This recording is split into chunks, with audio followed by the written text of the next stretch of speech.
Week 6, but before we get to any of that, we got to recap Week 5. What did we learn about Week 5? Well, the standings have changed drastically, by a lot. There is no more undefeated teams. Let's get into the recap. In a game that looked like it was going to be very high scoring, was more of a one-sided affair, as Andre's team, yet again, still becomes a thorn in my side in my fantasy career. That's Andre. Beats me 142 to 104, led by the dynamic duo of Joe Mixon and James Conner. Then when we go down a little bit, undefeated no more. In a must-win game, Johnny prevails 134 to 128. I've got an interesting take on that one of these teams, by the way. Next, a game that was very low scoring indeed. Reb Coffey still gets the dub and moves to number 1. Go figure, the champ's number 1. 112 to 105 against David, which should not have been this close. Matthew Morris, we have another Matthew Morris explosion game on the horizon. 154 to Max's 81. Max throwing the white towel. Authentic Harsh and Russell's Altered Boys. And another low-scoring affair. Harsh, one of the hottest teams right now. And I cannot believe I'm saying this, but a team that's lost 3 straight, the Don Father, loses 107 to 109. Few things. I looked at the waiver claims this morning. Little interesting. Valdez Scantling was a guy that was probably going to be owned. Then there was some interesting guys. I think these are more flyer guys. Cameron Brate was picked up, but now with the news of O.J. Howard already practicing, I don't know what the heck's going to happen there. I liked Brate with Howard out. The one thing, if you do have Cameron Brate, and I believe it's Brian who picked him up, Jameis Winston is better with Brate. So that would mean that Howard's stock goes down. However, there's so much more upside with O.J. Howard and his ability to stretch the field. Brate just always seems to find the end zone, though, so that's a good thing.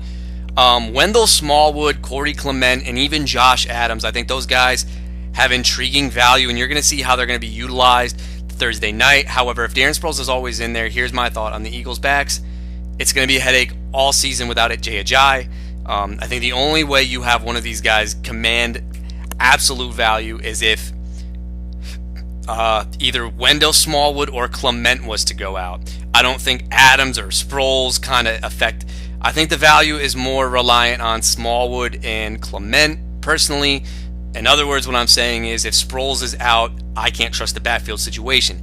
However, if Clement was to be out, I think Smallwood's value would increase. Josh Adams, to me, is the most interesting guy in here because he's the guy who we don't know very much about. He's a guy that is, if you look at all the Philly backs, they're Swiss Army knife type of guys, run between the tackles, pass catch. That's what he likes in his system. So I'm actually shocked. I don't know if he's owned. That Charkandrick West has not been at least a free agent buzzworthy guy. Something to think about. Anyway, let's go into it. I think I recapped all the games. Sorry, I lost my train of thought. Let's go to the other transactions. Here are some other guys I want to talk about that were claimed via waivers. Sproles is a flyer. I'm assuming this is the Chargers defense that got claimed. Now, if Bosa comes back, they might be relevant again, but this defense is not worth owning as of right now. Cameron Meredith, I like the targets that he has in this offense. My only concern is with a healthy Ted Ginn in the mix, I think aside from Michael Thomas, this is going to be a hard situation to figure out. An interesting claim here, Equanimeous St. Brown. Now, my reasoning for this, no, I am not saying this guy is a stud. No, I am not thinking this guy could be a wide receiver too. However, if Randall Cobb's injury does appear to be more serious than what we think it's going to be, watching on how the Green Bay Packers were utilizing St. Brown, he was lined up in the slot. They were trying every single way possible. My thing, though, is this, man. If Allison and Cobb were to be dinged up, Devontae Adams becomes probably the number one PPR wide receiver in the league. I think that's almost a given because he's the only one who knows the plays in and out, and they got to line him all over the field.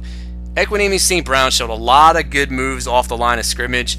The garbage time move he had out in the slot, yeah, it's not going to be a difference maker per se, but that's something that they're going to look at on film and probably, you know what, maybe even phase out Randall Cobb if the rumors in the beginning of the season were true. I think that maybe this guy could be their slot receiver going forward, and I absolutely would not be surprised if Jimmy Graham snaps go down unless they get into the red zone. I would not be surprised if this team starts running a 4 wide receiver base set. That's just my theory. There's no proven evidence. I'm just banking it on that. Green Bay's defense claimed Chris Ivory. I'm assuming somebody is hoping that LaShawn McCoy gets dealt. That type of thing. Randall Cobb, just in case he is healthy. Interesting claim in Traquan Smith. This is a guy that was hyped in the preseason. Worth a flyer. I know he has a bye. My only concern is because of the bye week, I think they might put Ted Ginn more involved in the offense. And I think we know how the Saints are. It's a role-based offense. Michael Thomas plays the Marcus Colston role. And then you're going to need somebody to play the old-school Devery Henderson role, which right now is vacated by yours truly, Teddy Ginn. And then you need somebody to kind of fill in that role. The only thing that is a little interesting is that they don't have a guy that's the Lance Moore-esque role, which is the guy who specifically lines up in the slot. Meredith looks like he could kind of be there, but I think you're seeing more Michael Thomas in the slot now. So it's interesting. And then you had some flip of the coins. I'm actually surprised Josh Reynolds didn't get claimed. With the NFL these days, you do understand that they take this concussion stuff very serious. I don't think Reynolds is a stud per se, but he's worth it, I guess, to pick up. Willie Snead is the guy that's like, all right, I want my guaranteed 8 points or maybe even 10, and that's it. I don't think he's a bad pickup, but like actually this does make sense because with Andre's team per se, he's got a kind of what's the word I'm looking for? It's rostered almost like mine, where it's 4 backs that you're relying on to hit that floor, and then you kind of just need a little bit from the wide receiver position. Without further ado, guys, we will break down this week's matchups. Alright, so first and foremost, we're going to break down these matchups. Not a lot of these matchups per se stand out to me. Hold on, coffee sip. This one in particular doesn't stand out for a good reason. It's kind of the opposite. I do believe that the loser of this matchup, I think it's time to, get ready for next year.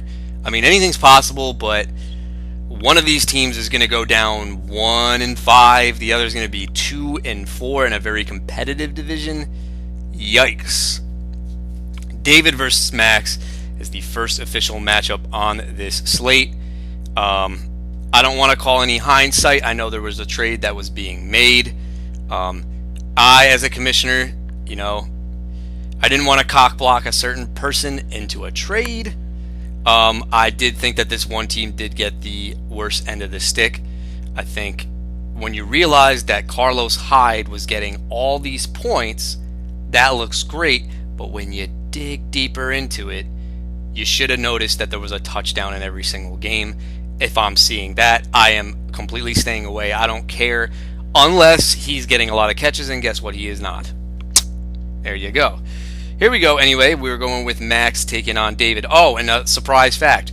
Ever since Max has changed his team picture to my face, the team has not won a game. You need some other magic going on. Pat Mahomes versus Andy Dalton. Both of these guys have tremendous matchups.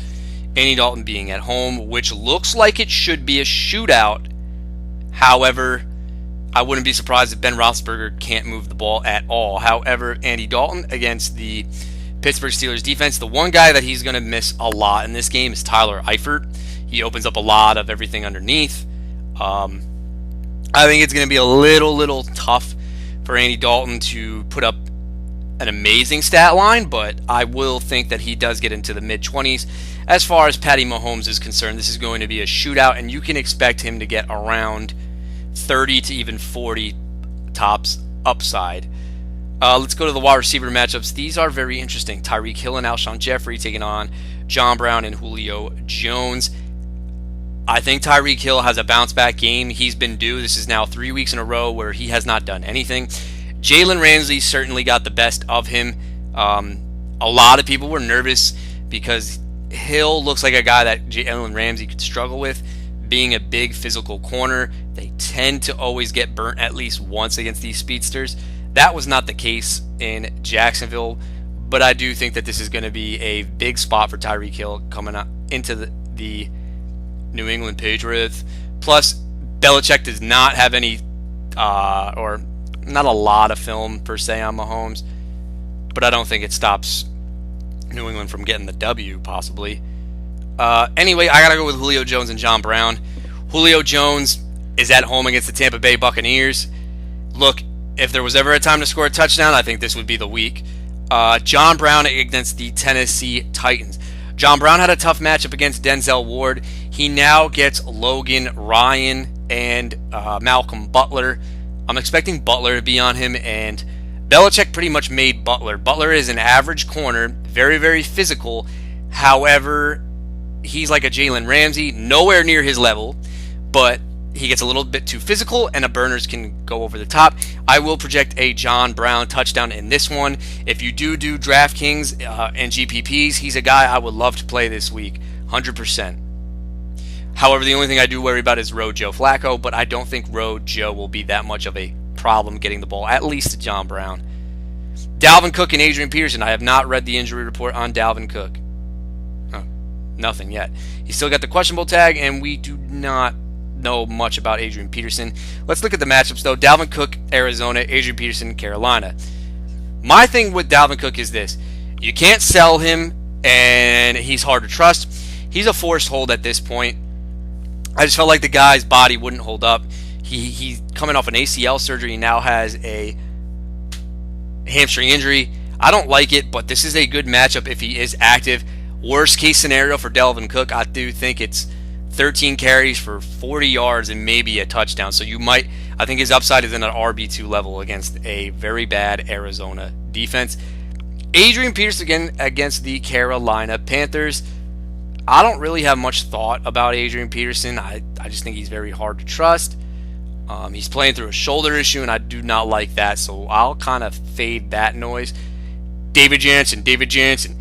He's been pretty solid, but again, it's a lot of touchdown dependent stuff. And then you got another guy who's touchdown dependent in Carlos Hyde. However, because of the health, I have to go with Max's matchups.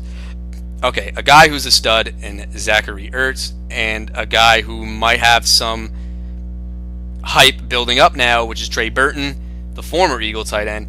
Zach Ertz gets the New York Giants.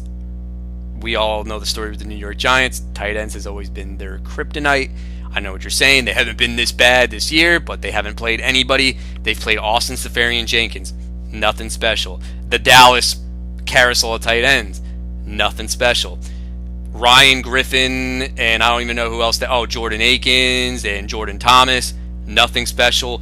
Ben Watson, Josh Hill, like 5th or 4th on the depth chart in targets. And Ian Thomas, who is nobody special. Zach Ertz will get at least 20 points in this one. Trey Burton, no, I'm just kidding around. Trey Burton against the Miami Dolphins is a little bit interesting, but I don't think I'm ready to put Mitch Trubisky as a guy you can trust just yet. But I will say Trey Burton will have one of those weird stat lines where it's like 4 for 30 and maybe a touch. So I got to go with Zach Ertz there. Alfred Morris, it's a good thing you got the handcuff. David, I must say, you are the one guy who still believes in handcuffs, and for some reason it's always working in your favor. So Alfred Morris, Deshaun Jackson, Amari Cooper, Josh Gordon. Oh, wow. I do expect this to be an Amari Cooper week. This guy's impossible to figure out, but this is the Seattle Seahawks. He did not do anything against Casey Hayward last week. I just wish this guy would be consistent. That's my only issue. Josh Gordon against the Kansas Chiefs. Well, if he's going to be involved a little bit more, sure, but we haven't seen his snap count go up yet. Alfred Morris, Deshaun Jackson. I don't think Alfred Morris can do much against Green Bay, even if Breida isn't active.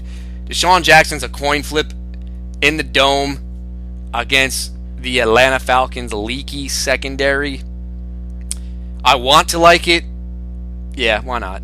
Houston at home against the Buffalo Bills, money. Tennessee at home against the Baltimore Ravens. Very underrated defensive play right here. I actually think that the Titans will win this game. I think they're going to get to Flacco a lot. I think there's going to be a lot of sacks, possibly some turnovers, because Joe Flacco did look very sloppy with the ball last week. All right, time to pick myself a winner here. Well, when I look at it, I do think that Mahomes has an advantage against Andy Dalton. However, there is a chance that Andy Dalton could be in a shootout. Julio and Brown, I think, wiped the floor this week with Tyreek Hill and Alshon Jeffrey. I don't think the running backs will be healthy, so I will think that Max has a big advantage in the running back department. But then the tight end department, now we're going back and forth. Now David's on top. Once again, the flexes are going to be the biggest factor in this one. Bottom line, I got to pick myself a winner on this. All right. While I do think David's receivers are a landslide better than Max, okay, I think Max can get the victory simply because of Amari Cooper's big game and the uncertainty about Josh Gordon. I don't like Morris. Deshaun Jackson could go off any minute. Here's my thing. The only way David was to pull out a victory against Max, guys I like on David's team are Mahomes, Jones, Brown, Ertz, and the Houston defense. And I think everybody else might not or come close to their projections. If David is to beat Max, the realm of possibility here is that Julio Jones could have a 20-plus point performance.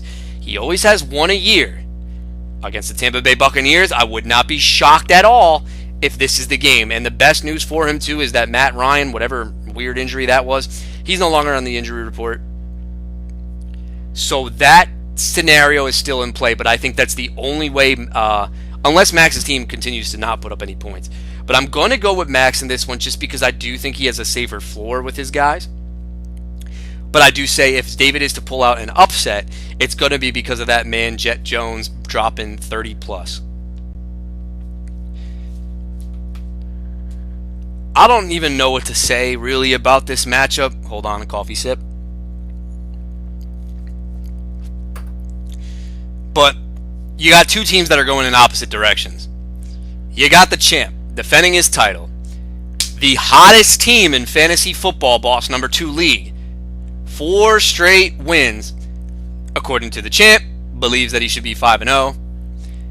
But we already know what kind of humble person he is. He doesn't take anybody lightly because he's got Lewis Todd this week. Talked to the champ a little bit, and he said, you know what, man, I got to be honest with you. I might lose. I said, what are you on? He said, I don't have Kamara, I don't have Kerryon Johnson this week. There's a very big possibility I could lose. But that's just the Belichickian philosophy that's talking and all that stuff. But, hey, whatever. We might have ourselves a ball game here. This is the first time I think I have Champ in the, what is it? Like the bottom of the matchup card this week. And that's not to do with him. The bye week guys that he's got out and Lewis, who has not won a game. So could this be the game for Lewis Todd? Let's take a look. Alex Smith at home. I really would assume that this kid would set up his lineup. I'm not going to give any help. I'm just going to say that Russell Wilson is in, unless this kid really likes Alex Smith. Regardless, it's Carson Wentz at home. No. He's on the road against the New York Giants. Wentz is not 100%. I think we all know that. He's not 100%. New York Giants defense isn't anything to be afraid of. But I would say, if it's Carson Wentz versus Alex Smith, I'll go with Carson Wentz. However, if Mr. Chad puts in Russell Wilson, maybe my opinion would change just slightly, but I don't think it's that drastic. My only concern with Russell Wilson, and this isn't any knock on him whatsoever, worst offensive coordinator in the league, I think we all know that, and they're running a lot. So, something to keep in mind. Davante Adams and Juju Smith-Schuster. Okay, this is where I think Coffey does most of his damage in this matchup. I will set the over or under for Davante Adams and Juju Smith-Schuster at 50, and I'm going to take the over. I think they combine for 52 fantasy points. That's a little ridiculous, Nick. Yo, honestly, I am sick of these outrageous projections. Look. Tay Adams is at home against the San Francisco 49ers. There's a guaranteed touchdown in there. Would not be shocked whatsoever that there might be even 2 touchdowns in there. I think the only thing that makes him be a bust this week is game script. If they go out to an early lead and then they want to see what they can have in the running game. Juju Smith-Schuster in a back-and-forth affair at Cincy. And, of course, with this weird Antonio Brown news, I would look for Ben to find him early and often in this one. Callaway, I actually do believe, is a good GPP play for DraftKings. Rashard Higgins is out, which leaves Jarvis Landry, David Njoku, and Callaway as the primary options for Baker Mayfield. Who's the guy? Casey Hayward might travel with Jarvis Landry, but he's nowhere near what he was last year, which then leaves a vulnerable corner on the outside against Callaway. I think this might be his first. No, he has his first touchdown already. I'm sorry. And especially at home, I think he has a shot to find the end zone. I think he might hit 16 fantasy points. Oh, and then Julian Edelman in what appears to be a shootout of a game. I think he gets his double-digit points, but I don't think it's enough to catch up to Devontae Adams and Juju Smith-Schuster. This is where things get even more interesting now. Kareem Hunt and Alex Collins taking on Austin Eckler and Corey Clement. I fully expect Corey Clement to have the most upside now with all the Philadelphia backs. This is why Coffey drafted him. If Corey Clement becomes the guy, I know he's hard to trust because of the system that they're running. Coffey has probably found his missing piece to the puzzle, which would really rub people the wrong way. But hey, that's why he took him. Austin Eckler against Cleveland. Not big on Eckler this week. This doesn't look like it would. If Eckler was to do anything, it's because he's catching a 30-yard pass for a touchdown. Kareem Hunt and Alex Collins, though, I think I'm going to go with the safer volume on Lewis's backs. I think both these guys could find the end zone. I am not sold on Buck Allen. Collins looks a lot better, but hey, I don't know what's going on. Austin Hooper, who actually looked relevant last week, against Kyle Rudolph. I'm a little worried about Kyle Rudolph. I think Cousins can throw to 2 people only on this offense. Austin Hooper, though, come on, I'll go with Rudolph. Although Hooper does got an intriguing matchup. Flexes, Sanders, Watkins, love them. I love Emmanuel Sanders and I love Sammy Watkins. And this week, however, on the Lewis side of the ball, I'm not big on Jamison Crowder, but I adore Phillip Lindsay in this one. I am playing Phillip Lindsay probably everywhere in DraftKings this week. I think this guy has potential to go off.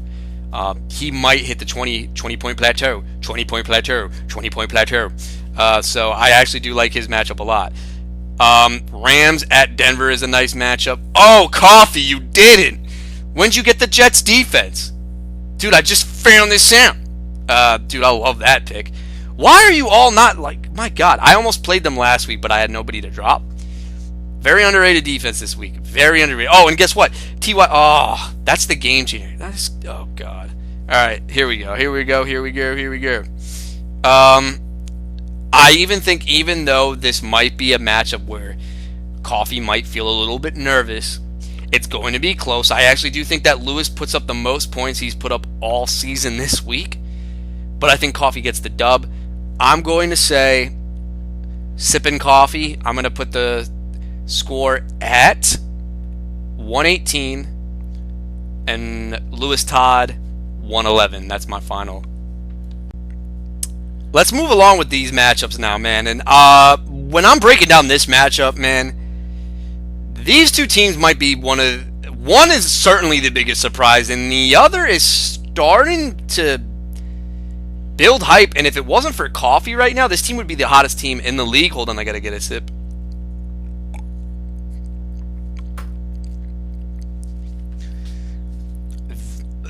Excuse me, I almost called him by his wrong name. Since changing his name to Authentic Heart, he has won 3 straight. Maybe the name changed lit a fire. And then we got Brian Bonney. Now, I don't even know. I really don't even know. Only 2 teams have hit their projections against Brian Bonney. So, in a 5-game sample size, that's almost half the league. More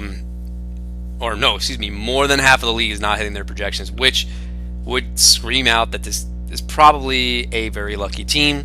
Nonetheless, he is 3-2 without Le'Veon Bell, so there is an impressive side to this. Because if Le'Veon Bell is to find his way back in around week 10, things get a little bit more interesting. Mark Ingram did look very, very serviceable as an RB2. I don't think he carries any RB1 upside because of Malvin Kamara. Deshaun Watson and Jared Goff have fantastic matchups this week. I think Goff would need one of his Rams receivers this week to be healthy, personally. Deshaun Watson needs a healthy Will Fuller, though. I've been saying it time and time again. I think without a healthy Will Fuller, I think he's average. But look at the numbers with a healthy Will Fuller, 26, 29, 35. So if Will Fuller is a full participant in practice, I got to go to Deshaun Watson. If Will Fuller is a decoy, I'm going to go Jared Goff. DeAndre Hopkins, nothing much to talk about him. Mike Williams gets an interesting start here against the Cleveland Browns. He is going to be the guy who might avoid Denzel Ward. And Keenan Allen still hasn't gotten it going just yet. So there's more damage for Mike Williams. One guy I do worry about on the Bryant side of the ball is Stephon Diggs. Stephon Diggs is a stud. Point blank. If you asked me at the beginning of the season which Vikings wideout is going to carry the most upside, I said Stephon Diggs if he can stay healthy. But because of all the attention he's getting, Adam Thielen is becoming this monster. And Adam Thielen is a good wide receiver. So Brian and Johnny, if you're listening to this, no, I never hated on Adam Thielen. I just like Diggs better, and I thought that maybe Thielen's catches could go down because Diggs was out for most of the year.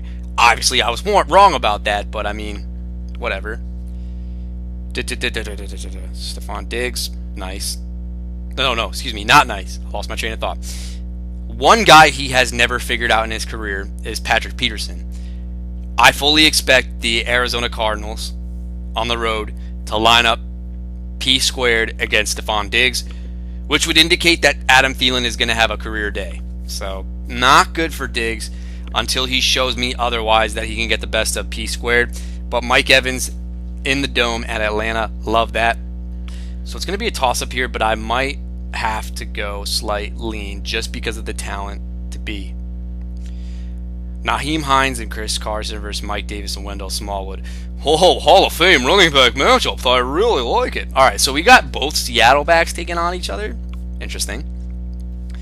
We have another guy in a committee in Wendell Smallwood and then Nyheim Hines. Well, Wendell Smallwood could be the key ingredient for Brian's team being relevant. I know he's 3-2. He's got a winning record.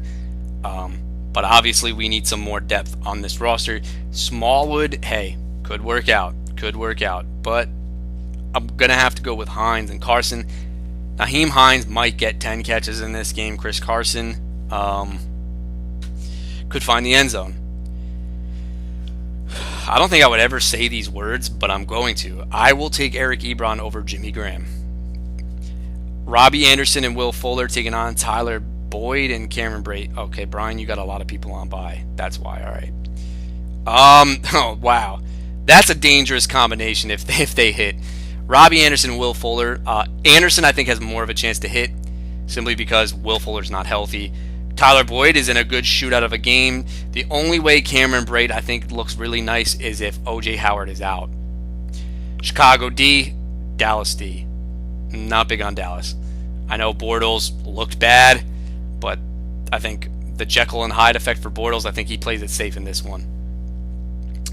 Which then leads us to picking a winner. Deshaun Watson? No. Day Hopkins? No, I'm just kidding. All right. You know what? I think the Jets had found something last week. I think Jeremy Bates might start calling more plays for Robbie Anderson one-on-one. I do think that maybe this guy is going to pick off where he left off, or I could be totally wrong. But I think the fact of the matter is now they're starting to take more vertical shots. They were not doing any of this in the beginning of the season. So this one I think is very dependent on the workload for Wendell Smallwood as well. But I honestly like Harsh's lineup. I think it's and even the bench. Like look at this bench with the lineup that he's rolling out right now. Not even that bad. I know the running backs aren't anything to kind of like jump up and down about. But Thompson's on the bench. Richardson, okay. Cooks is hurt, but he's on the bench. Anun was on the bench. Robinson is on the bench. Like this team is deep. And if Donta Foreman comes back to be an RB2, I think we have to start taking this team seriously, because I certainly am, and he's going to be winning 4 straight. I got to go Harsh. Oh man, I really wanted to put this matchup. We got a former Super Bowl rematch. I wanted to put this as a matchup of the week. However, one team's management has not produced enough wins. The quarterback is becoming a problem. And that's bad, because when I look at the skill positions of this team, top to bottom, I think this is the most complete team in the league. However, you can't expect everybody to hit on the same week. And 2 really bad quarterback plays from Ryan Tannehill have made this team drop 2 straight and now has a losing record. Flip side, let's talk about Paul. Got his first loss of the season. We saw his post-game press conference. Very mad at John Gruden. Blaming everything on John Gruden because there was 1 yard. Lynch could have gotten it in, and he would have at least tied Johnny. Well, even despite that, I think Paul put up a decent amount of points. But let's check the matchup. We know how I call Paul's teams. If Pitt's on the home slate, I like his team to go off. They're on the road, not so big on the upside for Paul. So, by that, not so big on Paul. However, I don't know what the heck Allen's going to do at quarterback. So let's go to the skill position players. AB and a weird, I don't even know what to say about that. Keenan Allen taking on AJ Green and Robert Woods. I think by default, hold on, I gotta brush through this matchup, guys, because I gotta eat. AJ Green, nice. Robert Woods, nice. Antonio Brown, okay, nice. Keenan Allen, I don't know. He's a coin flip at this point. He'll eventually pick it up. Barkley, nice. Freeman, not so nice. Kenyon Drake, not so nice. Tevin Coleman, not so nice. Advantage Allen. Jordan Reed, hurt, probably. Travis Kelce, nice. Dede, what? Okay, you got people on the buys. Okay, Dede Westbrook and Hayden Hurst, Marshawn Lynch, Sterling Shepard. Okay, I like Lynch and I like Shepard. Dede Westbrook, I don't know what to think about the Jacksonville passing attack. All right. Here we go. Bottom line is this. I like the skill position players, but Allen, he is going to be playing without 2 of his most deadly weapons in Galladay and Michael Thomas, and I actually think Paul will reap the benefits. Sorry that I had to rush through this, but I got with Paul. Okay, okie dokie. Alright, so I don't think a lot of people realize why I have this up so high, but I think that this matchup definitely says a lot about the victor of the 2. Let's talk. On one side you have Yahoo's favorite team. They're always projected probably number 1 team most weeks, and that's Jones. And then he's taking on Matt Morris. I want to start with the Andre Jones team first, and then we'll talk about the Matt Morris team. Matt, I really hope you're tuning into this. I was upset that you said you didn't listen last time. I was a little upset, not gonna lie. Anyway, Andre last week had a very, very much needed victory. It's funny because these 2 teams just did a trade together too. Wow. So when I'm pretty much breaking this down, man, Andre got Jordan Howard. Now, beginning of the season, I loved Jordan Howard, and it hasn't translated. He's had 1, if you really want to say it was good, it was serviceable, if anything. Morris said, you know what? I've had it with this guy. I've got to ship him out. And the team is constructed a lot differently. When I look at the way Andre's team is constructed, it's very similar to my team specifically, and I think I mentioned that last week, where it's a 4 running back system with wide receiver 2s. That's pretty much what it is. It's an interesting setup. The one guy that I think that can really make or break this season for Andre is James Conner. Now, week 1, everybody said, running back 1, this guy's a stud. You just plug and play Pittsburgh running back. But then he had 3 games in a row that were mediocre at best. But then the Atlanta Falcons cure all of that. So bottom line, what am I talking about with James Conner? Where does he kind of rank in my eyes? Because of his workload alone, he's in a running back 1 conversation, but it's the low end. I do feel like this guy has to have a decent enough matchup to produce. I actually think the same could be said with Joe Mixon. I was flat out wrong with that. I thought he was going to be a bust. He got hurt, comes back very early, looked very well. However, the touchdown that he did have was very, very fluky. But regardless, let's get into it. Boom. All right. Oh, and the Matt Morris side. My bad. Matt Morris, the games where he's gone off, he's gotten a victory. This team is now officially a boomer bust team. You just don't want to be on the wrong end of a boom. Rodgers at home, Brady at home. You gotta love it. Aaron Rodgers after an not emotional, but a really hard loss. I like it. Tom Brady against Kansas, love it. I'm gonna say it's a clear wash. This is now 2 weeks in a row where it looks like he won't be without T.Y. Hilton. And that's a little concerning. I don't know when the Colts have a bye, but they really need to kind of, they're not playing for much, but I don't know, man. I don't like hamstring injuries with wideouts. Tyler Lockett and Willie Snead taking on OBJ and Calvin Ridley. I think Ridley finds the end zone once again, and so does Beckham. Interesting stat here, though, with Calvin Ridley. Even though he has the most touchdowns on the team and he's a touchdown-making playmaker, he's still seeing less snaps than Mohamed Sanu. Now, everybody now wants to hop back on Mohamed Sanu, South Brunswick kid, and rightfully so. He plays more snaps than Ridley, and he operates out of the slot. Sanu's a very safe floor guy who, believe it or not, has 2 touchdowns. Go figure. Julio's the only one who doesn't have a touchdown. But I do think that Ridley will be absolutely fine in this matchup. He is a guy that relies on the big play, and they can get it to him. And then you have Willie Snead and Tyler Lockett. Well, Willie Snead is always a lock for 8 points. Lockett, if you're playing DraftKings and tournaments, I would start Lockett this week. This is another guy I was wrong on. 2 Andre guys I thought were busts, not busts. Lockett has not found the end zone in 1 of 5 games. This is what we thought we were getting out of Tyler Lockett after his rookie season. I think this guy was building so much hype, and 2 years after it, has not lived up to expectations. He's healthy now. The target share, though, is the only thing that kind of still makes me weary because he needs 1 pass. However, he's getting it done. And against the Oakland Raiders, you better believe he's going to get it done again.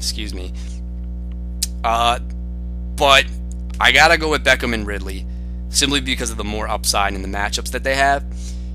Zeke Elliott, James Conner. This is a very interesting combo.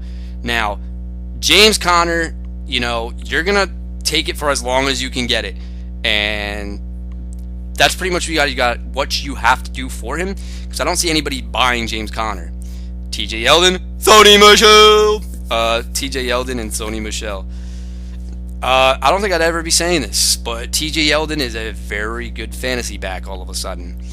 The only thing that makes me concerned a little bit now is health, because they don't have a Corey Grant to rotate. Fournette's going to be shut down until the time being. So Yeldon and Conner are kind of almost in the same situation, because the main backs are going to come back a little later on. Believe it or not, I actually do like Yeldon and Michel over No, I can't say that. But it's going to be a wash, man. Michel has a chance to score a touchdown if he's healthy. TJ Yeldon is a volume monster.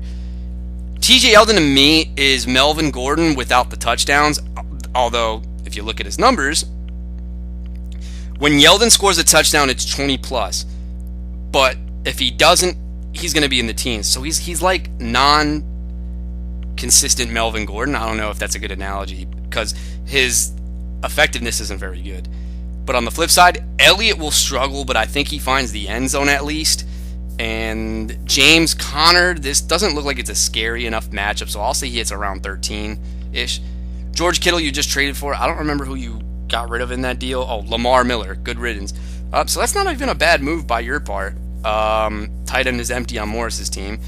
Joey Mixon and Jordan Howard. Now, here's the thing. When you look at this lineup, the two running backs and the two flexes, you're going for pro floor on the flex and running back department, which is kind of what I have. It's not what I planned. And then you want to kind of hit upside with your wide receivers. So it's a very, very good strategy, a.k.a. this looks like the ultimate David Sutton team. The old school David Sutton philosophy. Stack up on running backs and have guys that are in upside plus matchups. I think Lockett is in that matchup. Willie Snead has a very decent matchup, but he's not a guy that's going to get much upside. However, when you have a healthy T.Y. Hilton or Golden Tate, you know, that could change the outcome of that. On the flip side, you have Isaiah Crowell and Tariq Cohen. It's funny because both Chicago backs on the same team are now facing each other in a head-to-head fantasy matchup. Honestly, I don't know what to think. I'm not going to sit here and tell you, oh, yeah, because Cohen was the guy last week. Who knows? Who absolutely knows? I don't know what the heck is going to happen with this situation. Crowell is a touchdown or bust kind of guy. Indy's run defense has actually been very, very serviceable. This might be more of a Powell week. Seattle, not a bad pickup. Green Bay, not a bad pickup.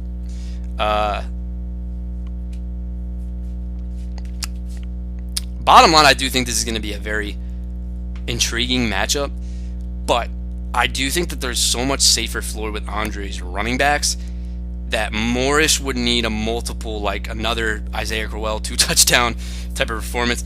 Fun fact on Isaiah Crowell, every time he's had a good week, it's been 2 touchdowns. He's touchdown or bust. They're the guys that you never want to bench, but unfortunately you gotta play them, man, because you don't want to be on the shit end of the stick when they don't do anything. I like Morris's receivers over Andre's, but you know, I think when I look at the flexes, Joe Mixon in a flex and Jordan Howard as a flex, the only way, here's the keys to victory. If Morris was to get the upset, Ridley would have to find the end zone, OBJ would have to find the end zone, assuming that the running backs get their floor, and Cohen would have to outproduce Jordan Howard by a wide margin. That script is definitely in the possibility. When I look at Andre Jones, he's the opposite. Running backs got to hit their floor, and Howard's got to be the guy. I think if they can get all of that done, I think Andre could be the victor in this one. Bottom line, it comes down to who is going to be the Chicago back to have the better day. Now, is there a possibility where Cohen can get 13 points and Howard could get 17? Absolutely. But I think there's enough floor on Andre's side to be more on the safe side of victory. So that's how I have to call it on that one, although this will be an intriguing, good matchup. All right. I know. The moment y'all been waiting for the matchup of the week. I tried my best to kind of not put this as the matchup of the week. I could not do it. I just could not do it. There are a lot of people that have buys this week.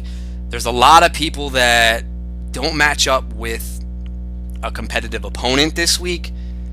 And I'm sure as heck not going to put the only other matchup. If Allen's team had some victories, I think that could have been the matchup of the week, and this could have been the second matchup of the week.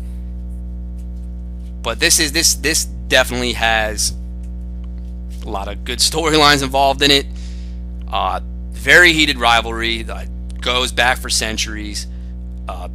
Ever since this day, this is a matchup that if this was college football, this would be like a college football game day type of thing. Big matchup for both of these teams. They definitely want, well, more so one than the other, loves to prove the other manager wrong, loves to rub it in their face when that happens. A little history with these two teams. They had met in the semifinal playoff round. God, how long ago was that? I don't know, 3-4 years ago. Last year was the first year ever that the other manager took the division crown from this manager and essentially sealed his fate in missing the playoffs. There's a lot of good storyline narratives. You got AC this weekend. I mean, the buildup of this hype is getting out of control. I don't want to sugarcoat it any other way. This is a very, very good matchup. Both teams, same record, 3-2. Point totals aren't that far apart at all. Let's go to the tail of the tape. My team taking on Johnny's team for the matchup of the week. Tail of the tape. Coming off of a disappointing loss myself. That's what I'm talking about. Only putting up 104 is not going to get that job done. That's the lowest point total this team has put up. In a lot of favorable matchups, it was a little disappointing to see that. Johnny J. Fresh. Okay, I'm going to say this right now. Had that move not been done to acquire Cooper Kupp, I would not be big on this team. And in fact, if that move is not done, Paul per call sits at 5-0. Because guess what? He don't have Cooper Kupp, who helped him get that victory, and he had Carlos Hyde, who did not score a touchdown. That move alone puts him definitely on. I don't want to say sleeper. Johnny's not a sleeper team, but it could potentially put him in as a top dog. Now, in my power rankings a few weeks ago, I had him at number 3. I would say he's still kind of around that range in my personal opinion. But I do think that this team made a must-needed move. All right, let's talk about this matchup. Okay, 2 quarterbacks, one on the road, one at home. Gotta give you a quote. I'm good in the dare, Matt Ryan. So, yeah, that means it should be a good game for Matt Ryan. Cam Newton at Washington. Washington's defense, I don't know what to think of Washington. One week, it's like, oh my God, this defense is Swiss cheese. The next week, they tighten up on defense. And it's like, what? Like, where was this last week type of thing? I wouldn't be shocked at all if Cam Newton underperformed. I absolutely wouldn't. I'm never going to say that about Cam Newton because of his tremendous amount of upside he has week in, week out. Going on the road, it's not a scary matchup per se. The only person who's motivated for this game is Josh Norman against the Carolina Panthers. But, I mean, whatever. Not much to talk about with that. I would like to say that it would be an even draw, or Matt Ryan, but I'm going to steer on the side of caution. Although Matt Ryan's matchup, I know Jay's looking at it, and he might be a little nervous about it, and rightfully so, because it's the Tampa Bay Buccaneers coming into town. Okay. One thing Jay loves, okay, every year I've known this guy in fantasy football, he loves him some route-running white slot receivers. He does. Jordy Nelson wasn't exclusively in the slot, but he moved around a bit. Eric Decker one year, I believe Johnny had. And guess who else you got? Cooper Kupp now. And then obviously Adam Thielen. Now, I've already told you, I'm going to project 20 points every week for this man. If the game plan for the Arizona Cardinals is let's match up our Patrick Peterson on Stephon Diggs, holy cow, Adam Thielen might put up 35 this week. Kirk Cousins can throw the pass to 2 people. Stephon Diggs, Adam Thielen. Your stat line for Kirk Cousins might throw only 25 games. Whoa, hold on. He might only throw 25 passes. 20 of them are going to go to Adam Thielen. Like, he might have a sensational day. I am not trying to do this whole jinx stuff. That's just the narrative. Stephon Diggs has never done work against Patrick Peterson. I expect the coaching staff of Arizona, looking at the film, who scares you the most? It's Diggs because of his ability to beat you over the top. Not saying that Thielen can't. Diggs, though, scares defensive coordinators a little bit more. And then, unfortunately, you got to pick your poison, and Adam Thielen is the one who's doing all the damage now. Cooper Kupp. Here's my thing about Cooper Kupp. Very good move that you acquired him. The NFL is very serious about this whole concussion protocol nonsense. A lot of teams don't get cleared the week they got effed up. If they are, they're hiding something in the medical room, or The only time you ever see them not obey protocol is in a playoff type of atmosphere. You think about Cam Newton last year. That guy clearly was concussed, and they threw him back in there because it's like our season's going to be done if we don't send this guy back in. That's just my philosophy on that. I think Cooks definitely is the guy who's out. We don't know much about Cooper Kupp, but if he does play, this is a fantastic matchup as well. Jarvis Landry and Mercenaire, who just popped up on my injury. Oh, it was the hip, though. It's the same thing. All right. Jarvis Landry is going to be he's been a target hog the whole season. I think the target share is the reason why people think he could finish as a wide receiver 1. Yeah, I get that, but I'm starting to see a lot of teams double team Jarvis Landry a little bit more now. Higgins was getting the job done, but Higgins is not there anymore. That means Njoku is starting to kind of benefit from that. It's a little interesting about how Landry's usage is being used. To avoid him getting shut down, they do put him more in the slot now. He will line up outside, but the target share alone, I think, will put him in double digits. And then we have Mohamed Sanu. Not for nothing, this guy is performing like a low-end wide receiver too. With the exception of the first 2 games of the season, he's hit 13, 14, and 15 fantasy points. That to me is wide receiver 2 status.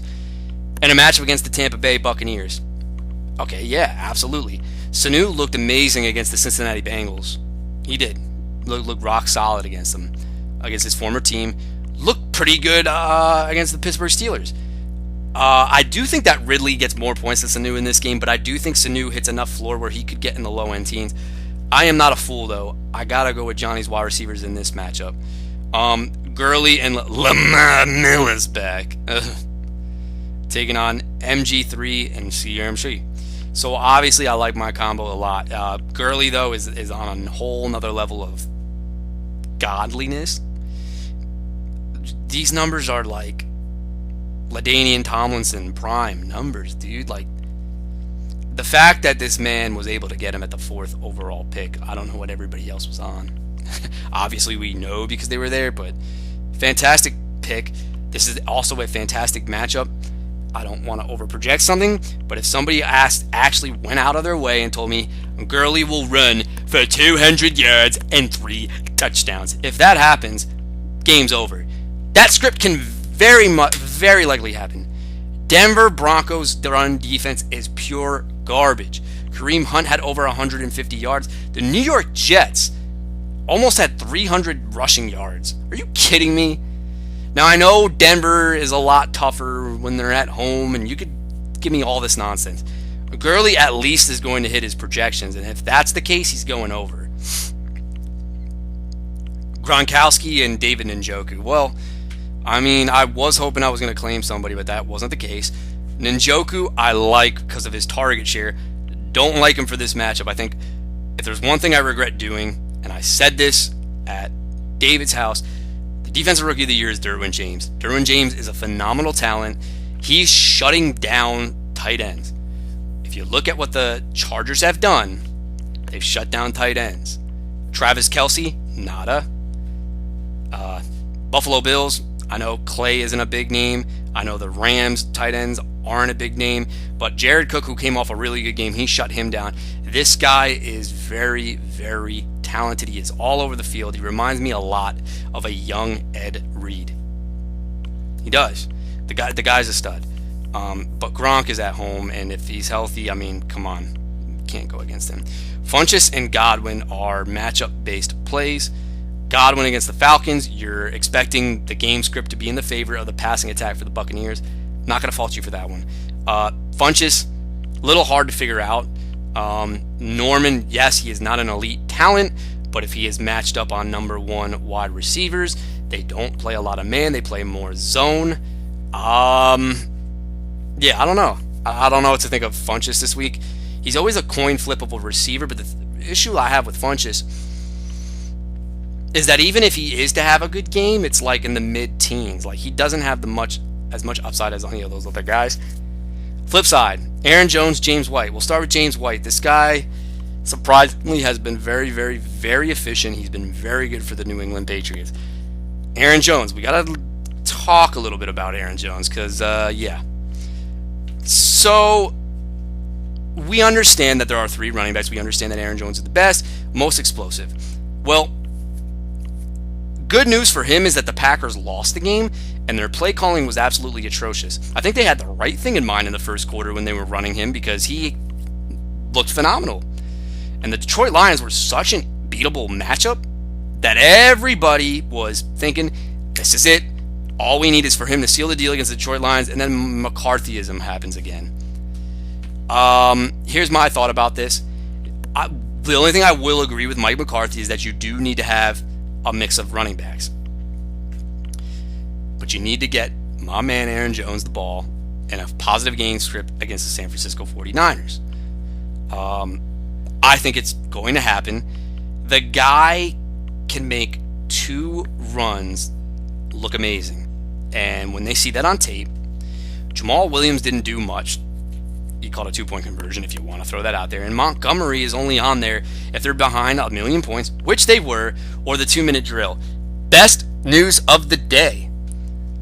Because a lot of experts thought the only knock on Aaron Jones was his pass blocking. I just tweeted something on my Twitter that they graded the Packers running backs in pass protection. Jones is now number 1. Whoa. Okay. Obviously, some things we got to look at. Aaron Jones has played in less games than Jamal Williams and Ty Montgomery. But do the freaking math. Look at the highlights. I don't know what else to say. Obviously, I'm a very frustrated fantasy owner from last week. But I'm going to think more optimistic than pessimistic in this situation. I think knowing that the script is going to be in their favor this game and they're going to tone it down a notch, because I do think they threw the ball way too much last week, even early on, not when they were behind 1,000,000 points. This could be the game, but I don't want to jinx it at all, so we don't know with that. I'm going to say, because of James White, maybe I'll give the advantage to myself. Baltimore at Tennessee and Jacksonville at Dallas. So I obviously know this is the ultimate FU Nick to Marcus Mariota hype game. Jay hates him. He loves the Baltimore Ravens going on the road against Marcus Mariota. And Jacksonville at Dallas. I don't want to jinx Marcus Mariota. He's a weird quarterback. He plays against really good defenses. I don't know why. The teams that have an average or below, he doesn't live up to them. Some games that I could remember were last year in Tennessee when the Seattle Seahawks came to town. Dude looked amazing against them. Jacksonville, all right, yeah, he doesn't put up numbers, but he I don't know why he doesn't lose against the Jacksonville Jaguars. So I don't know with that. I do like the Jags, by the way, to bounce back against Dallas. All right, keys to the victory. Well, one thing I automatically don't like is why Yahoo is projecting me already at 129. So now I'm like, come on, man. Like, calm down with the projections. They must think I'm Andre or something with these projections. Wow, we're at like 15 minutes almost. All right. That yada yada yada. Let's get to it. Matty Ice, he's got to have a dome type of performance. I think Mohamed Sanu has to be on the receiving end of at least 1 touchdown. That's first and foremost. Aaron Jones has to be the lead dog as well. I think the 2 key factors for me would be a Matt Ryan to Sanu connection if I play Sanu. Honestly, Johnny, I'm not going to throw shade at you or lie to you. If I get reports that Allison is practicing in full, he is kind of on my radar to start potential. And as much as I want to start Chester Rogers, I just can't do that. Corey Davis will not be seeing the field this week because of Jimmy Smith. So I think those things are key if all the other floors kind of hit. Johnny J versus keys to victory. I'm going to go with the quarterback. Assuming that you think that Matt Ryan might have a good game, Cam's got to be on his A game. There is a possibility Cam could go off for 30 plus just like Matt Ryan, but there also is those Cam Newton games where you look at the matchup and you say, oh, this is money. And then you wake up, or not wake up, or you Sunday afternoon at 4, you realize that he only gave you 17 points. Those things are in play. Cooper Kupp being cleared would help. I mean, obviously. Oh, and Rob Gronkowski's got to have a classic Gronk game. keep in mind, I'm assuming Thielen and Gurley are going off for your team, but those are my key factors. Jay, you know how I do. Unless it's the playoffs, I do not pick myself a victory or victor. Excuse me. So that's it. Little bit longer this week, but I hope you guys still enjoy. Tune in next week.